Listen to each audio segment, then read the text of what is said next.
Hello everyone. तो topic start करते हैं theory of relativity. Theory of relativity में हम बात कर रहे हैं special theory of relativity. Theory of relativity किसने दिया है? आइंस्टीन ने दिया हुआ है। आइंस्टीन ने यह कहा कि ये जो आप मोशन देखते हो, ये मोशन ये फिक्स नहीं है। ये जो आप मोशन देखते हो ये फिक्स नहीं है, ये किसी ना किसी के रिस्पेक्ट में है।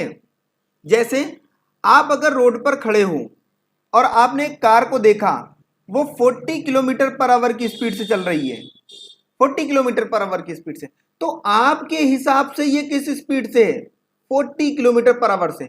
मान लेते हैं कि एक दूसरी बाइक वो आ रही है साथ में 20 किलोमीटर पर आवर की स्पीड से, तो ये आपके हिसाब से 20 किलोमीटर पर आवर स्पीड चल रहा है, ये आपके हिसाब से 40 चल रहा है, लेकिन इस स्कूटर के हिसाब से ये कार 20 किलोमीटर पर आवर चल रही है स्पीड से। समझिए, आपके हिसाब से ये कार 40 किलोमीटर पर आवर से चल रही है, इस बाइक के हिसाब से, स्कूटर के हिसाब से ये कार 20 किलोमीटर पर आवर चल रही है।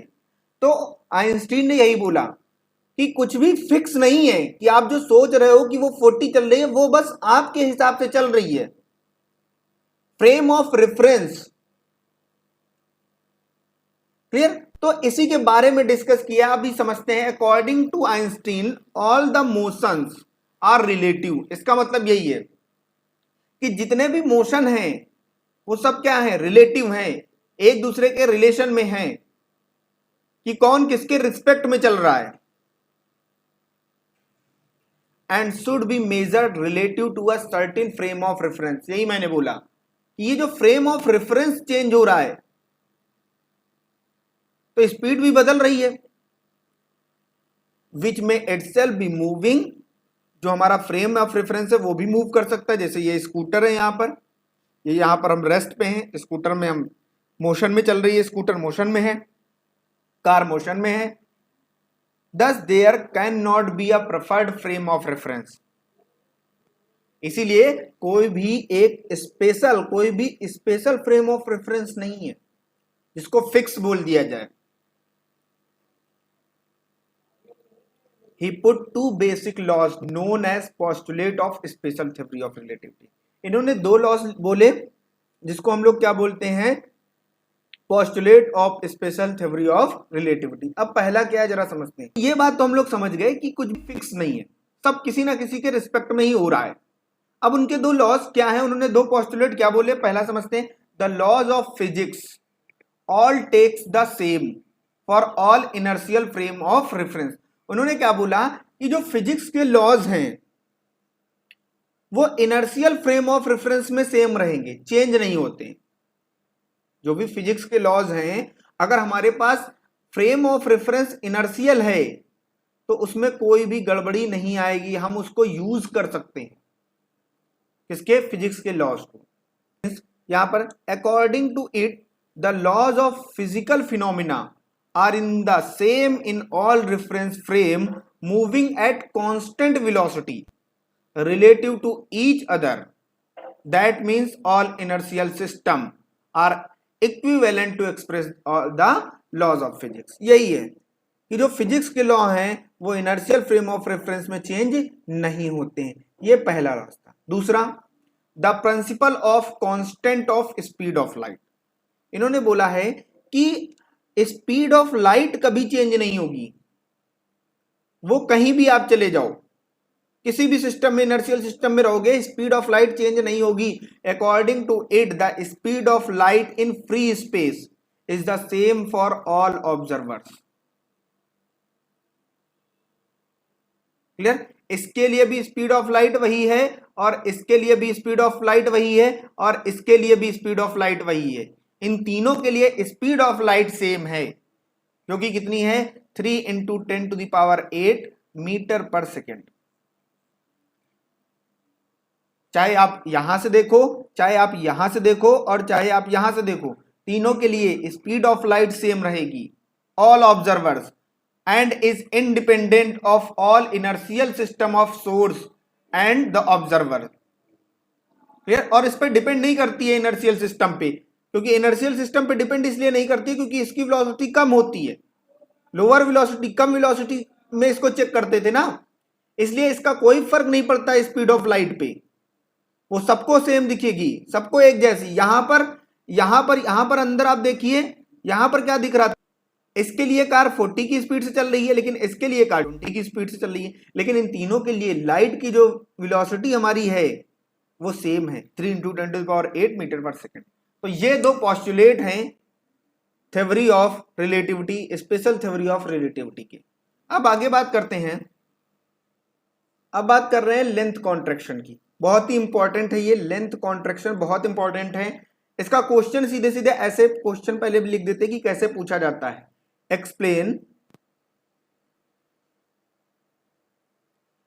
Length contraction on the basis of Lorentz transformation. ये इस तरीके से इसका क्वेश्चन पूछ लेते हैं, इंपॉर्टेंट है ये।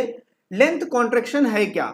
जब भी हम रिलेटिव मोशन में होते हैं, with relative motion between an object and observer, the length of object as measured by the latter always come out to be shorter than its proper length। Clear? इसी को हम बोलते हैं लॉरेंज लेंथ कॉन्ट्रैक्शन। क्या कहा गया है कि अगर कोई ऑब्जर्वर है, कोई ऑब्जर्वर यहां पर हमने रेस्ट में ले लिया और यहां पर हमने कोई ये रॉड ले ली, ये कोई रॉड ले ली हमने। अब देखिए, और यहां पर मोशन में है, ये हमारा रेफरेंस फ्रेम मोशन में है। तो जब आप इसकी लेंथ मेजर करोगे और इसकी लेंथ मेजर करोगे तो दोनों के लेंथ में क्या आएगा? डिफरेंस आएगा। दोनों की लेंथ में क्या आएगा? डिफरेंस आएगा। ध्यान रखिए, उसी डिफरेंस को, इन दोनों की जो लेंथ होगी, ये वाली जो होगी वो शॉर्टर होगी, छोटी होगी। किससे? इससे। ध्यान रखिएगा, ये वाली जो लेंथ होगी वो इससे क्या होगी? छोटी होगी। इसी को बोलते हैं लेंथ कॉन्ट्रैक्शन। क्लियर? इसी को हम क्या बोलते हैं? लेंथ कॉन्ट्रैक्शन बोलते हैं। एक्स एक्सिस की डायरेक्शन में अगर पार्टिकल इधर ही बढ़ रहा है, ध्यान रखिएगा, इस साइड में एक्स एक्सिस की पॉजिटिव डायरेक्शन में, तो इसकी जो लेंथ है ये, इसमें क्या आ जाएगा? कॉन्ट्रैक्शन आ जाएगा। इसी को हम बोलते हैं लेंथ कॉन्ट्रैक्शन। प्रूफ करते हैं इसका। Let us consider a reference frame S dash. हमारे पास एक रेफरेंस फ्रेम एस डैश है जो क्या कर रहा है? मूव कर रहा है कांस्टेंट वेलोसिटी v से। ऐसे ही आपको लिखना है एग्जाम में अच्छे मार्क्स पाने के लिए। Relative to a fix reference frame s along the positive direction of x। यही यहां पर समझाया था कि कोई हमारे पास एस डैश रेफरेंस फ्रेम है, वो मूव कर रहा है कांस्टेंट वेलोसिटी से एक्स एक्सिस की पॉजिटिव डायरेक्शन में, और किसके रिस्पेक्ट में? एस के रिस्पेक्ट में, जो हमारे पास फिक्स रेफरेंस फ्रेम है। Let the length of rod L0 be at rest in S dash. Clear? जो यहां पर रॉड की लेंथ है वो कितनी है? L0 है, along द एक्स एक्सिस, यहां पर जैसे मैंने बनाया है। देन अब यहां पे देखिए, अगर कोई ये रॉड है तो यहां पर इसके कोऑर्डिनेट होंगे, और सिर्फ एक्स एक्सिस की बात कर रहे हैं इसीलिए, बाकी वाई जेड तो 0 होगा। अगर आप इसको लिखोगे तो यहां पर x1 डैश 0 0, और ये यहां पर हमारे पास x2 डैश 0 0। क्लियर? ये मोशन इसमें होगा। आप ये समझिए, तो एक्स एक्सिस की डायरेक्शन में है, तो let x1 and dash and x2 dash be two end point of rod seen by the observer in reference frame s dash. यहां से जो ऑब्जर्वर देख रहा है, यहां से इस रॉड को, तो उसके कोऑर्डिनेट उसको ये मिल रहे हैं।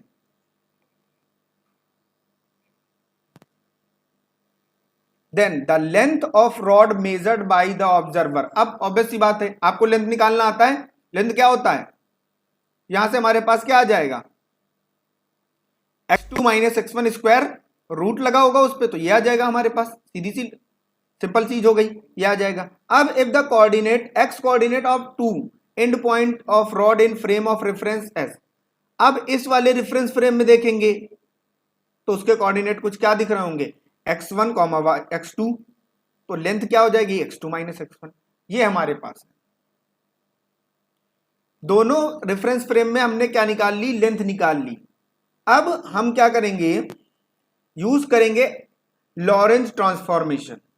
तो अकॉर्डिंग टू लॉरेंज ट्रांसफॉर्मेशन, अच्छा ट्रांसफॉर्मेशन यहां पर चेंज सिर्फ एक्स एक्सेस की डायरेक्शन में हो रहा है, तो हम यहां पर क्या लिखेंगे, x1 डैश हमारा क्या है, x1 डैश हमारा क्या होगा, x1 minus v t by root 1 minus v square by c square, और x2 डैश हमारा क्या होगा, x2 minus v t by root 1 minus v square by c square. ये आपको याद रखने हैं, ये आपको याद रखने हैं, ये चेंज आ रहा है। तो अभी हमारे पास क्या गिवन था, वी हैव L0 क्या था, x2 dash minus x1 dash, तो L0 यहां से क्या आ जाएगा, x2 डैश कितना है, x2 minus v t by root 1 minus v square by c square minus x1 minus v t by root 1 minus v square by c square. Base दोनों का ये जो डिनोमिनेटर है वो सेम है, यानी ऐसे ही ऐड हो जाएंगे। L0 is equal to x2 minus v t minus x1, और ये minus minus plus v t हो जाएगा जैसे ही ओपन करेंगे यहां पर सॉल्व, यहां पर root 1 minus v square by c square, ये आ गया। अब ये और ये कैंसिल हो गया, तो यहां से हमारे पास L0 कितना आ गया, x2 minus x1 by root 1 minus v square by c square, ये आ गया। और x2 माइनस x1 क्या है, वी नो दैट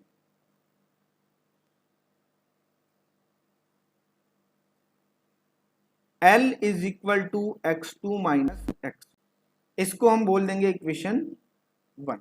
तो यहां पर फ्रॉम 1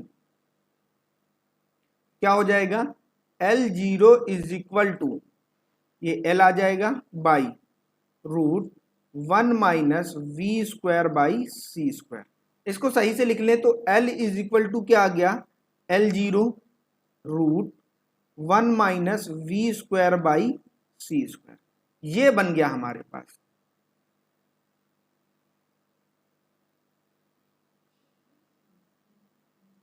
ये इसको बोल देंगे इक्वेशन स्टार। अब यहां से क्या दिख रहा है आपको, ये जो ये वैल्यू है 1 minus v square by c square, ये 1 से तो छोटी होगी ना, thus equation star proof that the length of rod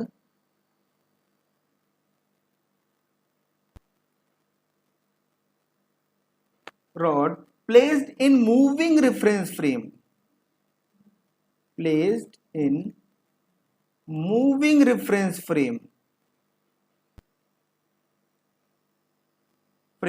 कौन सा था, S dash, appears to be contracted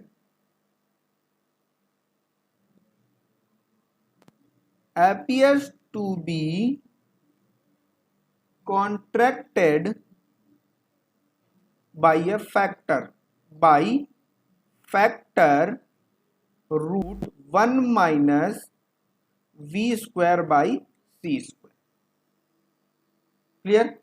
In direction of its motion. Clear, ये है।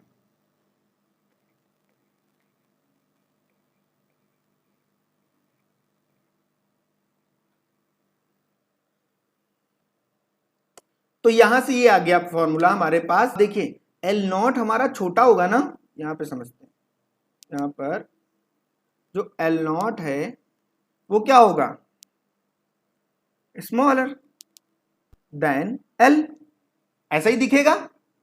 क्यों? क्योंकि यहां पे देखिए किसी ना किसी नंबर से मल्टीप्लाई कर रहे हैं हम एल जीरो को, तभी तो हमको एल मिल रहा है, तभी हमको क्या मिल रहा है, एल मिल रहा है। इसका मतलब एल जीरो हमारा क्या होगा, छोटा दिखाई देगा। क्लियर? अब एक्स एक्सिस की डायरेक्शन में हमने क्यों लिया, जरा ये समझिए। एक्स एक्सिस की डायरेक्शन में मैंने क्यों लिया, ये समझते हैं। आप देखिए, जब मान लेते हैं कि यहां पर हमारे पास दो फ्रेम ऑफ रेफरेंस हैं, ये ऊपर वाला है फ्रेम ऑफ रेफरेंस रेस्ट का, और ये है हमारा मोशन का। क्लियर? इसमें अगर हम कोई रॉड ऐसे ले लेते हैं, ऐसे, तो वो ऐसे दिखेगी। अगर कोई रॉड हम ऐसे लेते हैं, ध्यान रखिएगा, ऐसे, तो वो कुछ ऐसे दिखेगी। अगर हम कुछ ऐसा लेते हैं, ऐसा, तो वो कुछ ऐसा दिखेगा। ध्यान रखिएगा, क्योंकि जो कॉन्ट्रैक्शन है वो एक्स एक्सिस पे हो रहा है, समझ रहे हो, एक्स एक्सिस की डायरेक्शन में हो रहा है। तो जो ये है, ये कॉन्ट्रैक्ट होगी, ये कॉन्ट्रैक्ट नहीं होगी। आप ध्यान रखिएगा, ये कॉन्ट्रैक्ट नहीं होगी। कॉन्ट्रैक्ट कौन होगी, ये कॉन्ट्रैक्ट होगी सिर्फ, इसलिए एक्स एक्सिस की डायरेक्शन में लिखा गया है। क्लियर? नाउ अब हम लोग बात करते हैं टाइम डायलेशन की। टाइम डायलेशन क्या है कि जैसे अभी हमारे पास लेंथ में चेंज हो रहा था, इफेक्ट पड़ रहा था, वैसे ही टाइम में भी इफेक्ट पड़ेगा। मतलब क्या है कि कोई अगर ऑब्जर्वर है, a clock appear to run slower when in motion, उसको अपनी घड़ी धीमी चलती हुई दिखेगी जब वो मोशन में होगा, then when at rest with respect to him. Clear? जब वो रेस्ट में था और फिर वो मोशन में आया, तो उसको ऐसा लगेगा कि रेस्ट में उसकी घड़ी क्या थी, तेज चल रही थी, और यहां पर उसकी घड़ी धीमे चल रही है, ऐसा उसको लगेगा। नाउ अब बात करते हैं कैसे। Suppose we have two frame of reference S and S dash. S हमारा रेस्ट में है, हमने दो रेफरेंस फ्रेम ले रखे हैं। एस हमारा क्या है, रेस्ट में है, ये रेस्ट में है, और ये हमारा एस डैश मोशन में है। क्लियर? यही दे रखा है, सेकेंड यूनिफॉर्म वी मोशन में है, अलोंग पॉजिटिव एक्स डायरेक्शन, इस डायरेक्शन में एक्स एक्सिस की। Suppose that two identical clock are carried by two reference frame at their origin. ये हमारे ओरिजिन है, और हमने क्या लिया, दो क्लॉक ले रखी हैं, जहां पर टाइम कितना था, 0। Clear? origin such they both show 0 time when just against each other. Clear? If two event occur at any given point x dash, यहां पर एक इवेंट हो रहा है, मतलब ये इस तरफ मोशन में है ना, तो यहां पर इधर से इधर जाने में उसको टाइम कितना लग गया, t1 डैश से t2 डैश, तो इसमें भी कुछ ना कुछ टाइम लगा होगा। तो वो मान लेते हैं, इन्होंने देखा कि t1 से t2 लगा, इसमें क्या लग रहा था, t1 डैश से t2 डैश, और इसमें कितना, t1 से t2, ये देखा गया। फिर अब time interval between two event हम देख लेंगे। टाइम कैसे निकाल लेते हैं, टाइम इंटरवल निकालेंगे एस डैश में, तो यहां पर हमारे पास टाइम क्या आ जाएगा, t dash is equal to t2 dash minus t1 dash, यही होगा। और s में देखेंगे तो यहां पर हमारे पास t is equal to t2 minus t1, ये आ जाएगा हमारे पास। यही तो हमारे पास क्या होगा, टाइम होगा। अब लगाते हैं लॉरेंज ट्रांसफॉर्मेशन, कौन सा, इनवर्स लॉरेंज ट्रांसफॉर्मेशन लगाते हैं। तो from inverse Lorentz transformation,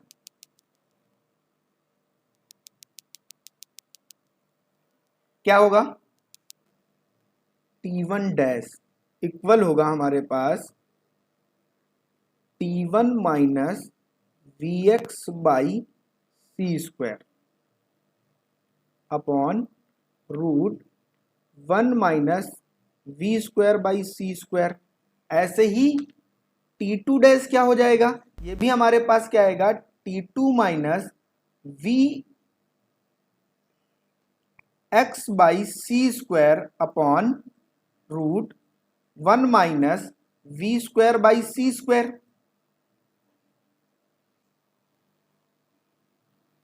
clear, ये हो जाएगा। तो अब यहां पर हम क्या करेंगे, हमारे पास क्या है टी डैश, तो हमारे पास क्या है t dash is equal to t two dash minus t one dash. यहां पर सारी वैल्यू पुट कर देंगे। यहां पर हमारे पास क्या हो जाएगा t dash equal to t two minus v x by c square minus t one plus v x by c square upon root one minus v square by c square. यही बनेगा, ये और ये कैंसिल हो गए, यानी t dash equal to t two minus t one क्या है टी है, upon one minus v square by c square, ये बन गया। तो इसको अगर आप सही से लिखे तो t is equal to t dash root one minus v square by c square होगा। आप देखिए यहां से आपको दिख रहा है कि ये जो टी है, टी मतलब किसमें, इस रेफरेंस फ्रेम में, इसमें ज्यादा टाइम दिख रहा है, इतना ज्यादा टाइम दिख रहा है, कितना 1 minus v square by c square, किससे, इससे, इसके मल्टीपल, इतने टाइम्स ज्यादा। क्लियर, इतने टाइम्स ज्यादा हमको टाइम दिख रहा है यहां पर इसमें। तो इसका मतलब टी डैश वाले में टाइम क्या दिख रहा है, कम दिख रहा है, हमको टाइम कम लग रहा है, ऐसा दिख रहा है हमको। तो यही है हमारे पास टाइम, टाइम डायलेशन जिसको बोलते हैं। यहां पर लिख सकते हैं which shows T is greater than T dash. Clear, ये है। नाउ अब इसका वेरिफिकेशन देख लेते हैं। वेरिफिकेशन क्या है कि हम क्या लेंगे, टाइम डायलेशन को वेरीफाई करने के लिए हमारे पास क्या है एक पार्टिकुलर मेसॉन। क्लियर, जिसका मास क्या होता है लगभग 215 टाइम्स ऑफ इलेक्ट्रॉन, इलेक्ट्रॉन के मास के इतना होता है। और ये क्या करते हैं, अर्थ से ऊपर कहीं एटमॉस्फेयर में इसको क्या किया जाता है, प्रोड्यूस किया जाता है। इनको, इन जितने भी हमारे पास मेसॉन्स होंगे, बहुत सारे मेसॉन्स होंगे, इन सबकी जो वेलोसिटी होती है वो सेम नहीं होती है, सबकी थोड़ी थोड़ी कुछ ना कुछ अलग अलग होती है। क्लियर, अब जिनकी वेलोसिटी लगभग स्पीड ऑफ लाइट के बराबर होगी, लगभग स्पीड ऑफ लाइट के मतलब बहुत ज्यादा, वो क्या करते हैं, नीचे आते हैं, वो क्या करते हैं, नीचे आते हैं। क्लियर, इसी के बारे में हमको देखा गया कि यही बताया गया कि ये कितनी ऊपर होते हैं, ये देखा गया, यही समझते हैं। देखिए, a verification of time dilation effect by afford by the fact mu meson, these elementary particle having mass 215 times that of electron are produced in upper reach of atmosphere. They do not all have the same velocity, बता चुके हैं। The faster ones among them have velocity this. Clear, ये C का मतलब क्या है, velocity of light, velocity of light, ये हमारे पास C क्या है, velocity very close to that light in free space. Even with this high velocity they can their whole lifetime, मतलब ये जो इनका टाइम इंटरवल है, एवरेज टाइम है कितना 2.2 into 10⁻⁶ second, cover at the most a distance कितनी। अब हमें डिस्टेंस निकालनी है, डिस्टेंस का फॉर्मूला क्या होता है, वेलोसिटी इनटू टाइम। वेलोसिटी हमारे पास ये दे रखी है, टाइम हमारे पास दे रखा है, मल्टीप्लाई कर लेंगे, यानी इतनी डिस्टेंस वो ट्रेवल करते हैं। क्लियर, बिफोर डिसइंटीग्रेट और decay into an electron and 2 neutrons, इतनी डिस्टेंस वो ट्रेवल करते हैं क्या होने के लिए, डीके होने के लिए। और जब वो डीके होते हैं तो किसमें, एक इलेक्ट्रॉन बनता है और 2 न्यूट्रॉन्स में वो ब्रेक हो जाते हैं। Clear, they are found in laboratory 10 kilometre below the spot where they are produce. इन्होंने क्या देखा गया लैब में कि जो रेंज है वो 10 किलोमीटर की है जहां ये प्रोड्यूस होते हैं, यहां ये क्या होते हैं, प्रोड्यूस होते हैं। तो यही हमें 10 किलोमीटर फाइंड करने हैं, यही हमें 10 किलोमीटर फाइंड करने हैं। कैसे देखते हैं। अभी हम लोगों ने देखा टी जो हमारे पास था, t is equal to t dash root 1 minus v square by c square, ये था। क्लियर। अगर यहां से हम देखें टी डैश, देखें टी डैश वो क्या होगा, t by root 1 minus v square by c square. Clear. और इन्होंने टी कितना दे रखा है, टी इन्होंने कितना बोल रखा है, 2.2 into 10 to the power -6 upon 1 minus velocity 0.998 c whole square by c square. तो सी स्क्वायर कैंसिल हो जाएगा, यानी ये हमारे पास 2.2 into 10 to the power -6 by, ये हमारे पास कितना आ जाएगा, इसको जब सिंप्लीफाई करेंगे तो ये हमारे पास आएगा 0.063 समथिंग। क्लियर। तो यहां से जो हमारा टाइम निकल के आया टी डैश, वो कितना आ गया, 3.49 into 10 to the power -5 second, ये आ गया। क्लियर। और हमें पता है हमें क्या चाहिए, डी डैश चाहिए, हमें क्या चाहिए, डी डैश चाहिए। तो डी डैश क्या होगा, v इंटू टी डैश, यही होगा। और v हमारे पास क्या है, जब आप इसको सिंप्लीफाई करेंगे 0.998 सी इंटू टी डैश हमारे पास कितना है, 3.49 इंटू 10 टू द पावर -5। जब आप इसको सॉल्व करोगे तो ये हमारे पास लगभग क्या आ जाएगा, 10 किलोमीटर। क्लियर, अप्रोक्सीमेट आप लगा सकते हो। तो ये देखिए, यही प्रूफ करना होता है, यही वेरिफिकेशन है।